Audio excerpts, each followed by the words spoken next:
Hey, this is Stephen Platinum, your friend in wrestling with Platinum versus NXT Takeover number 36, which took place on August 22nd, 2021. I really thoroughly enjoyed the show. I mean, if you didn't like that Walter match, you should probably, I don't know, probably not watch NXT for one thing. Though I think it pointed out a fundamental problem that NXT is going to have unless they switch things up, which it looks like they're going to do. In any case, let's just jump into this, right? Pre-show match. I saw this pre-show match. It's Ridge Holland against Trey Baxter. You know, Holland won with that spin-out fireman's carry side slam for the win. And then he called out Timothy Thatcher. It was all right. It was what it was. Of course, they're trying not to take away from the rest of the card. $1 Million Championship. I'm glad they opened with this officially. I think if they had normally, I think booking protocol would say you'd put a match like this closer to the middle to sort of break up the sameness of a lot of the other matches. But I think it would have just got lost in the shuffle. I'm glad they put it here. $1 Million Championship, LA Knight against Cameron Grimes, who is with Ted DiBiase. Really great stuff.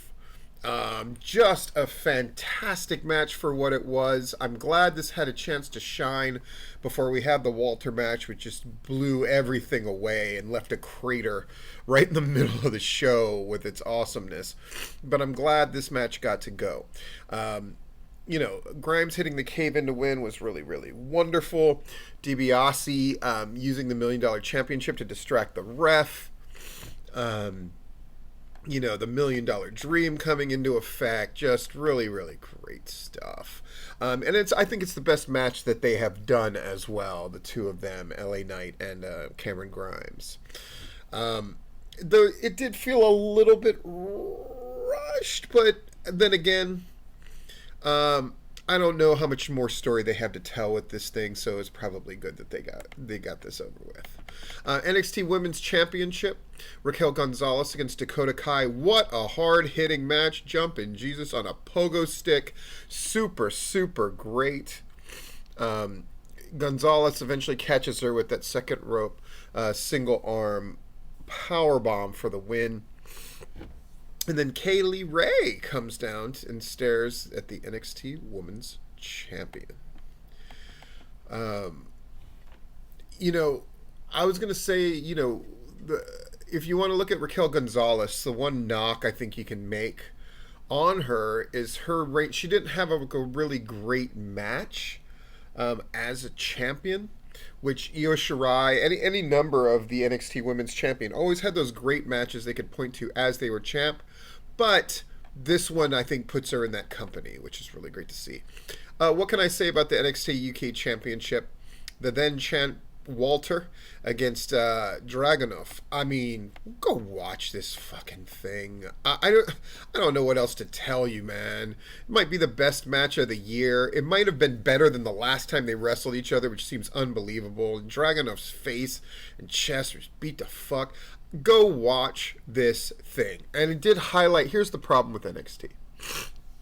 There's distinct lack of variety because all the other matches after this felt like matches in the same vein as Walter Dragunov, but they couldn't be Walter Dragunov, and so they pale by comparison. Whereas if you do a real knockdown, drag out, crazy physical match in the middle of most of the, even Raw, SmackDown, but certainly AEW and that kind of thing, if they do this kind of match, they can follow it with matches that have no resemblance to this match. So you're not inevitably comparing them and having your main events pale by comparison. That's the problem that NXT is going to have when you've got so many matches that feel very similar in style. It's very similar to a problem that Ring of Honor had at one point. But it was just frickin' fantastic. There's just no other way to put it. It was awesome. The Undisputed finale, Kyle O'Reilly against Adam Cole. I think overall this thing worked much better than their other match. I thought this really worked. I thought the story of the cage match, in particular for the third fall, was really, really, really nice. That Kyle O'Reilly getting handcuffed to the rope, but then finding a way to catch Cole in that knee bar on the super kick attempt, really clever. And again, Adam Cole's just damn good, and so's Kyle O'Reilly.